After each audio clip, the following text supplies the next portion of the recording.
Corona में पिता की जान चली गई, कुछ दिन बाद मां का भी देहांत हो गया। अब वह बिल्कुल अनाथ हो चुका था।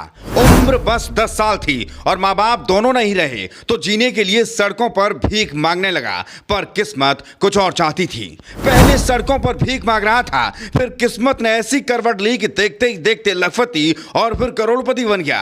आखिर कौन है ये 10 साल का बच्चा जिसे किस्मत ने पहले रुलाया और फिर करोड़पति बनाया?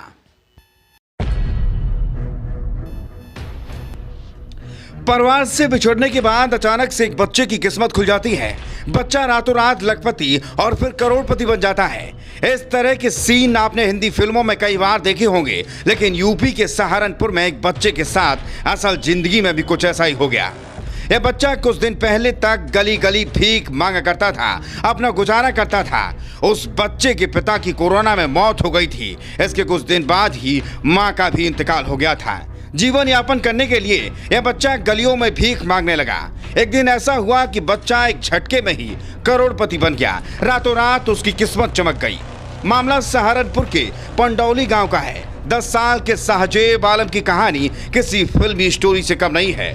मोहम्मद नावेद की साल 2019 में लंबी बीमारी के बाद मौत हो गई थी, जिसके बाद उसकी पत्नी इमरान अपने बेटे साहजेब को लेकर कलियर चली गई। परिवार का पालन पोषण करने के लिए छोटे मोटे काम करने लगी, लेकिन साहजेब की जिंदगी में उस समय बड़ा पहाड़ टूटा जब साल 2021 में इमरान की कोरोना से मौत हो गई।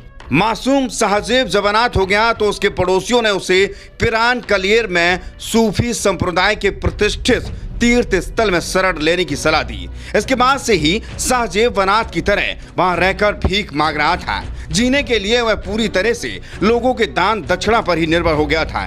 इस बीच साहजेब के दादा मोहम्मद याकूब अपनी वसीयत लिखी तो उसमें अपने दिवंगत बेटे नावेद के पुत्र साहजेब के नाम अपनी अचल संपत्ति का एक हिस्सा कर दिया।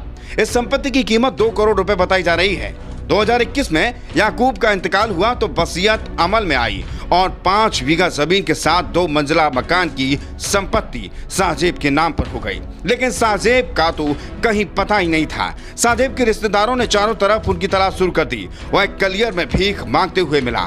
फिलहाल परिवार उसे अपने साथ पंडौली गांव ले गया है। Report TSK news.